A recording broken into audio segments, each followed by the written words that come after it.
দর্শক, আসসালামু আলাইকুম। আশা করি আপনারা সকলে ভালো আছেন। আজকে আমি মাত্র 6টা প্রশ্নের উত্তর দেব আপনাদেরকে, এবং এই 6টা প্রশ্ন যদি আপনি মনোযোগ সহকারে শুনেন এবং এই 6টা প্রশ্নের উত্তর খুঁজে পান, তাহলে আপনি হবেন ইন্টারভিউতে বস। কি বিশ্বাস হচ্ছে না?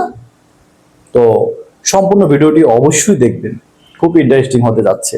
চলুন শুরু করা যাক। নাম্বার 1, আমরা যখন কোথাও ভাইবা দিতে যাই, তখন কিন্তু আমাদেরকে একটা কমন প্রশ্ন করে যে আপনি নিজের সম্পর্কে বলুন, অথবা tell me about your self. আমরা হতাশা হয়ে যাই, আসলে বলতে পারি না যে আমাদের কি বলতে হবে। আর সেজন্যই আমি আছি টেক সানাউল্লাহ, এবং বিডিজব সম্পর্কিত, চাকরি সম্পর্কিত, এবং কোন কোন অ্যাপসে আপনি চাকরি খুঁজে পাবেন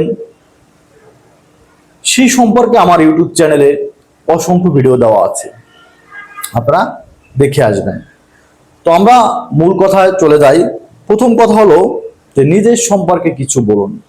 তো আপনি কিভাবে সাজিয়ে গুছিয়ে বলবেন, আপনার জানা নেই। তো এই বিষয়ে আমি আপনাদেরকে বলতে চাচ্ছি যে অ্যাবাউট ইউর সেল যদি আপনাকে ইংলিশে বলে, আপনি কি করবেন? ইংলিশে উত্তর দেবেন। যদি বাংলায় বলে, বাংলায় উত্তর দেবেন। এটা কিন্তু আপনার মাথায় থাকতে হবে, ঠিক আছে? এটা খুব সংক্ষেপে বলবেন, বেশি বড় করবেন না। সংক্ষেপে আপনি বলতে পারেন আপনার নাম, শিক্ষাগত যোগ্যতা, এবং কতদিন যাবৎ আপনি এই কর্মক্ষেত্রের সাথে জড়িত আছেন। খুব সংক্ষেপে বলবেন। মা বাবা সম্পর্কে, ভাই বোন সম্পর্কে এত কিছু বলার দরকার নাই, তখন ইন্টারভিউরা বিরক্ত হয়ে যাবে। 2 নম্বর প্রশ্ন করে, সেটা হলো যে আমাদের কোম্পানি সম্পর্কে আপনি কি জানেন। আমাদের কোম্পানি সম্পর্কে আপনি কি জানেন সেটা জানতে হলে আপনি কখনো যদি কোনো কোম্পানিতে ইন্টারভিউ দিতে যান, প্রথমে সেই কোম্পানি সম্পর্কে অবশ্যই ভালোভাবে জেনে যাবেন। কোম্পানি কেমন, যেমন আমি হসপিটালে চাকরি করি, হসপিটাল সম্পর্কে জানি যে প্রতিষ্ঠানটির মালিককে, কত বেডের হসপিটাল, কি কি সার্ভিস সমূহ আছে, এই বিষয়ে আপনাকে প্রশ্ন করতে পারে। বা আপনি অন্য কোনো কোম্পানি হলে সে সম্পর্কে আপনি জানবেন, ঠিক আছে? 3 নম্বর প্রশ্ন হলো যে আমরা আপনাকে কেন নিয়োগ দেব। এই প্রশ্নটা কিন্তু করে, এটা কিন্তু অবশ্যই করবে। এবং আপনি ইন্টারভিউ দিতে গেলে এই প্রশ্নগুলোর উত্তর আপনাকে জানতে হবে, আর এই বিষয়ে ঘাটাঘাটি করতে হবে। কেন নিয়োগ দেব, তখন তো আপনি চুপ হয়ে যাবেন। তখন আপনাকে কলা কৌশলে বলতে হবে যে আপনার কি দক্ষতা আছে, আপনি কি জানেন, সেই সম্পর্কে আপনার বলতে হবে। তখনই ইন্টারভিউয়ার বুঝতে পারবে যে না, আপনি আসলে অরিজিনাল জিনিস, ঠিক আছে? নাম্বার 4, আপনাকে বলবে যে আপনার সবচেয়ে বড় শক্তি এবং দুর্বল দিক কোনটি। আপনি খুব কৌশলে বলতে পারেন যে আপনার সবচেয়ে বড় শক্তি কোনটা। আপনি বলতে পারেন আমি টিম ওয়ার্ক কাজ করা পছন্দ করি, এবং দুর্বল দিক বলতে পারেন যে আমি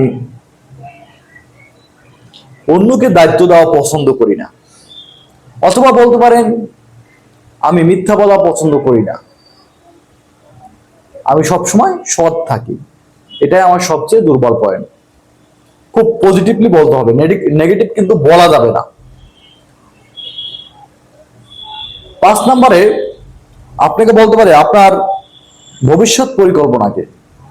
তখন অবশ্যই আপনার পজিটিভ বলতে হবে, এবং সেই প্রতিষ্ঠান সম্পর্কে বলতে হবে যে আপনি যে প্রতিষ্ঠানে ভাইবা দিতে গিয়েছেন এবং এই প্রতিষ্ঠান সম্পর্কে আপনি কি জানেন, এই সম্পর্কে আপনাকে বলতে হবে যে এই প্রতিষ্ঠান নিয়ে আপনি সাপোজ আগামী 5 বছর কি পরিকল্পনা করতেছেন, এবং এই প্রতিষ্ঠানকে আপনি কতটুকু এগিয়ে নিয়ে যাবেন, সেই সম্পর্কে আপনার বলতে হবে। নাম্বার 6, আপনার বেতন প্রত্যাশা কত। কখনই আপনি বেতনের কথা ডাইরেক্ট বলবেন না যে আমি 50,000 চাচ্ছি, আমি 20,000 চাচ্ছি, এরকম বলতে হবে না।